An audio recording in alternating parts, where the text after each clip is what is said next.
시대의 소망 제32장 백부장. 그리스도께서는 아들을 고쳐주신 신하에게 너희는 표적과 기사를 보지 못하면 도무지 믿지 아니하리라고 말씀하셨다. 그분께서는 당신의 민족이 당신께서 메시아이신 외적 표적을 요구하는 것에 몹시 슬퍼하셨다. 그리스도께서는 그들의 불신을 보고 거듭 놀라셨다. 그러나 예수께서는 당신께 나온 백부장의 믿음을 보고 놀라셨다. 백부장은 구주의 능력을 의심하지 않았다. 그는 예수께서 몸소 오셔서 이적을 행하시도록 요구조차 하지 않았다. 그는 다만 말씀으로만 하옵소서, 그러면 내 하인이 낫겠삼나이다 라고 말하였다. 백부장의 하인은 중풍병으로 죽음 직전에 놓여 있었다. 로마인들 사이에서 하인은 시장에서 사고 팔리는 노예였으며 혹사당하고 잔악한 대우를 받았다.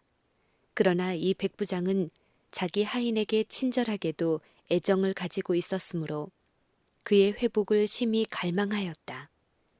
그는 예수께서 자기 하인을 고치실 수 있을 것이라고 믿었다.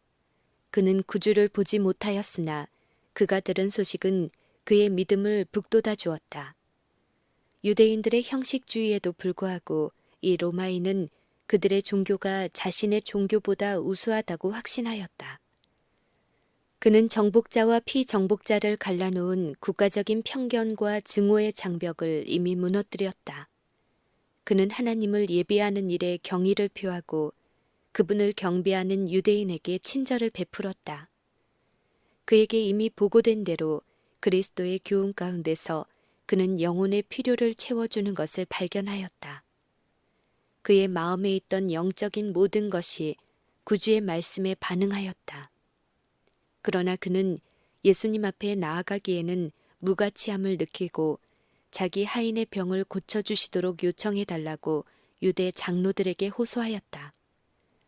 그는 그들은 크신 교사를 잘 알고 있으므로 그분의 은총을 얻기 위하여 그분에게 어떻게 접근해야 하는지를 알 것이라고 생각하였다.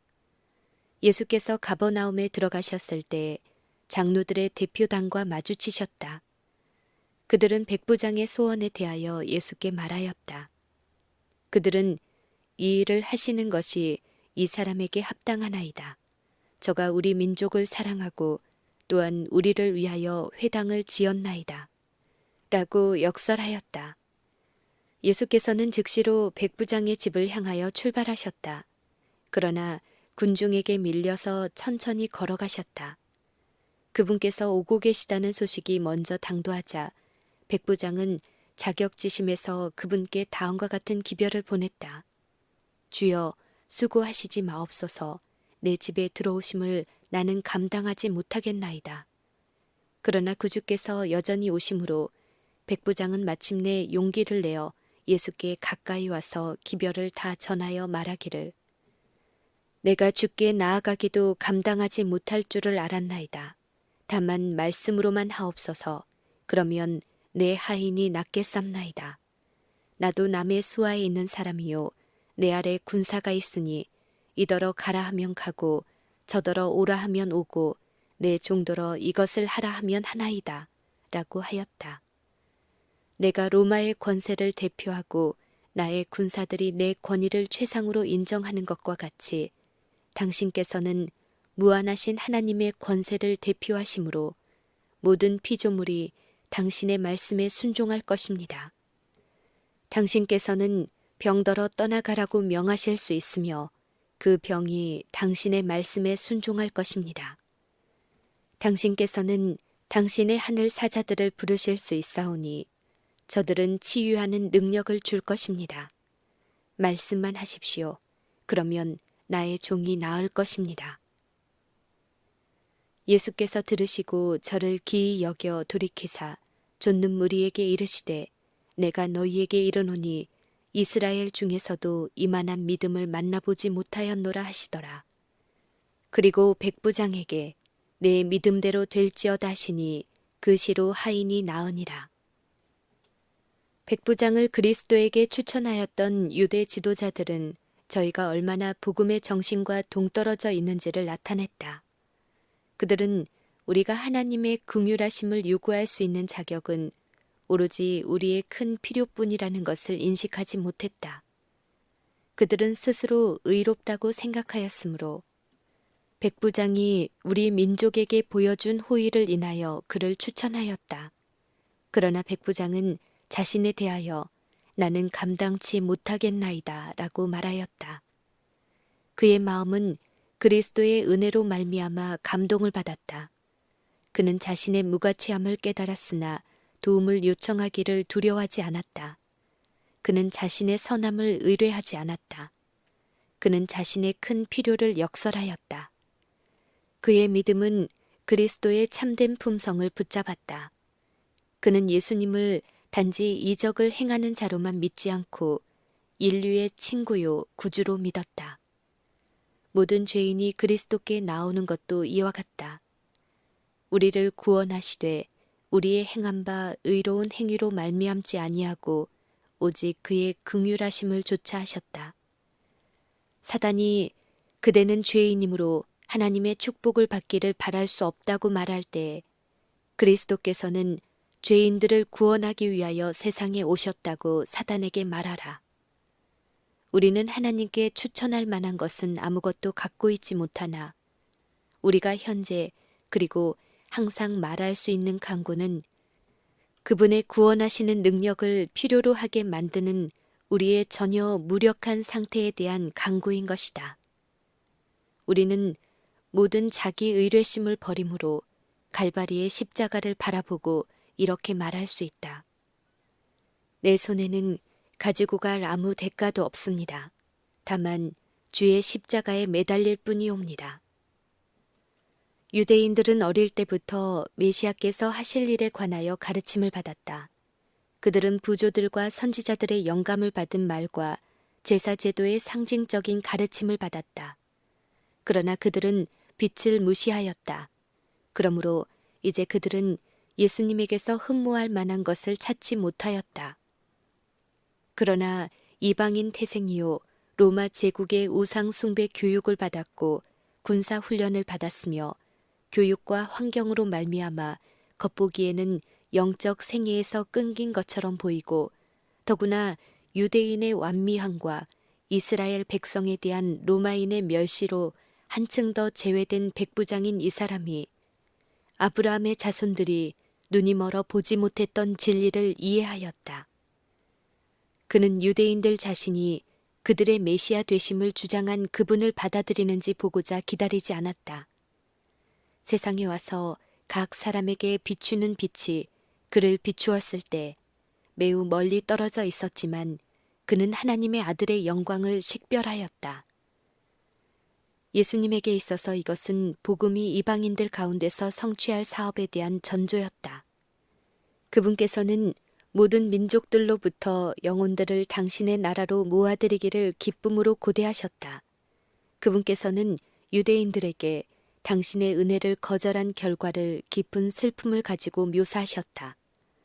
너희에게 이르노니 동서로부터 많은 사람이 이르러 아브라함과 이삭과 야곱과 함께 천국에 앉으려니와 나라의 본 자손들은 바깥 어두운 데 쫓겨나 거기서 울며 이를 갈미 있으리라. 아 슬프다. 얼마나 많은 사람들이 여전히 이와 같은 치명적인 실망을 안겨줄 노선을 걷고 있는가. 이방의 흑암 가운데 있는 영혼들이 하나님의 은혜를 받아들이는 동안에 빛이 나 돌아보지 않는 사람들이 그리스도교 국가에 얼마나 많은가. 가버나움에서 80리 이상 떨어진 넓고 아름다운 에스티렐론 평지를 내려다볼 수 있는 고원에 나인이라는 동네가 있었다. 예수께서는 이번에는 이곳으로 발걸음을 옮기셨다. 그분의 제자들과 많은 사람들이 그분과 동행하였으며 내내 그분의 사랑과 긍휼의 말씀을 갈급하는 사람들이 그들의 병든 자들을 고쳐주시도록 데려왔다. 그들은 이와 같이 놀라운 능력을 행하시는 그분께서 당신 자신을 이스라엘의 왕으로서 알리시리라는 소망을 품고 있었다. 군중이 그분의 발자취를 따랐는데 산간 촌락의 성문 쪽으로 뻗은 바위가 많은 길을 그분을 따라서 올라간 무리는 즐겁고 기대에 찬 일행이었다. 그들이 가까이 갈 때 성문에서 장례 행렬이 나오는 것이 눈에 띈다.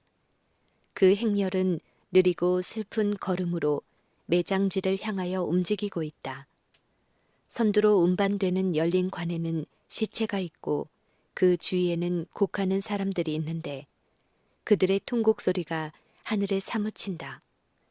모든 동네 사람들이 고인에 대한 경의와 유가족에 대한 동정을 나타내기 위하여 모인 듯하다. 그것은 동정을 일으키는 광경이었다. 고인은 어머니의 독자였고 그 어머니는 과부였다. 이 외로운 애도자는 그의 유일한 육신의 의지요 위안의 아들을 뒤쫓아 무덤을 향하여 가고 있었다. 주께서 과부를 보시고 불쌍히 여기셨다. 과부가 그분이 계신 것을 알지 못하고 울면서 무턱대고 따라올 때에 그분께서 과부의 곁에 가까이 다가가서 부드럽게 울지 말라고 말씀하셨다. 예수께서는 곧 과부의 슬픔을 기쁨으로 변화시킬 것이었지만 이러한 자애로운 동정의 말씀을 하지 않을 수 없으셨다. 가까이 오사 그 관에 손을 대시니라. 시체를 만지시는 것도 그분을 부정하게 할 수 없었다. 관을 맨 자들이 조용히 섰고 애곡하는 자들의 통곡도 그쳤다. 그 두 무리들이 혹시나 하여 관 주위에 모여섰다. 질병을 내쫓고 사귀를 정복하신 분께서 임석해 계셨다. 사망도 과연 그분의 권세에 복종할 것인가? 분명하고 위험 있는 음성으로 청년아, 내가 네게 말하노니 일어나라는 말씀이 발하여졌다. 그 음성은 죽은 자의 귀를 울렸다. 청년은 눈을 떴다. 예수께서 그의 손을 잡고 일으키셨다. 아들의 시선이 자기 곁에서 울고 있던 어머니에게 머물렀다. 어머니와 아들은 얼싸안고 길고 기쁜 포옹을 하였다. 군중은 마치 넋을 잃은 것처럼 침묵 속에서 바라보고 있었다. 모든 사람이 두려워하였다. 입을 다문 채 경건한 마음으로 그들은 마치 하나님의 임재하심 앞에 있는 것처럼 잠시 서 있었다. 그리고 하나님께 영광을 돌려 가로되 큰 선지자가 우리 가운데 일어나셨다 하고 또 하나님께서 자기 백성을 돌아보셨다 하더라. 장래의 행렬은 개선의 행렬로 나인성으로 되돌아갔다. 예수께 대한 소문이 온 유대와 사방에 두루 퍼지니라. 나인성문에서 슬퍼하는 어머니 곁에 서 계셨던 그분께서는 관 곁에서 슬퍼하는 모든 애곡하는 자를 주목하신다. 그분은 우리의 슬픔에 동정을 느끼신다. 지난날 사랑하고 불쌍히 여기시던 그분의 마음은 변함이 없는 온유한 마음이다. 죽은 자를 살리신 그분의 말씀은 나인성의 청년에게 말씀하실 때와 같이 오늘날에도 효험이 있다.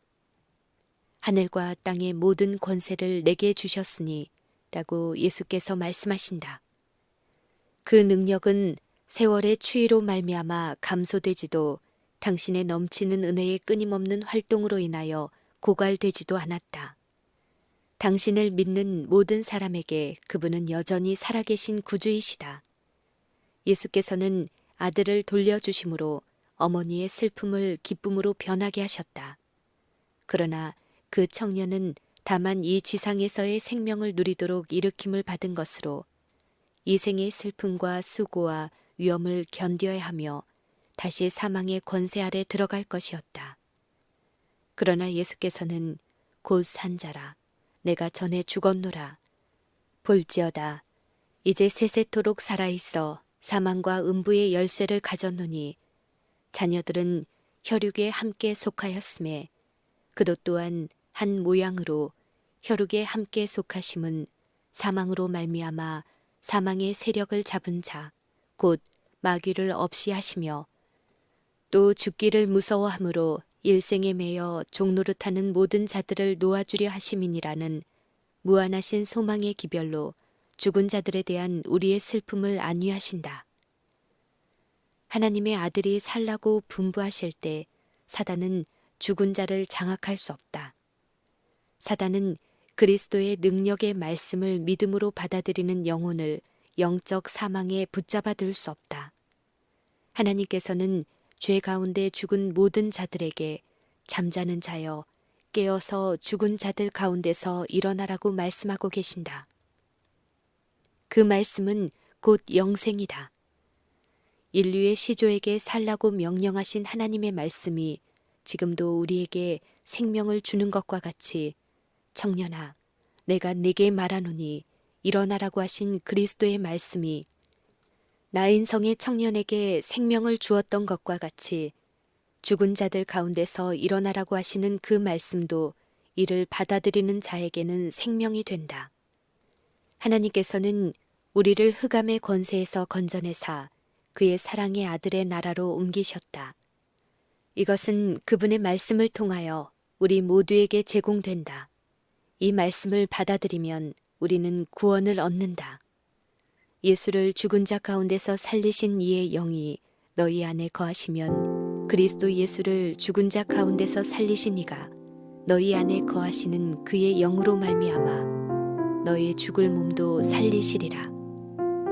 주께서 호령과 천사장의 소리와 하나님의 나팔로 친히 하늘을 쫓아 강림하시리니 그리스도 안에서 죽은 자들이 먼저 일어나고 그 후에 우리 살아남은 자도 저희와 함께 구름 속으로 끌어올려 공중에서 주를 영접하게 하시리니 그리하여 우리가 항상 주와 함께 있으리라. 이것은 그분께서 우리가 그것으로 서로 위로하라고 명하시는 위로의 말씀이다.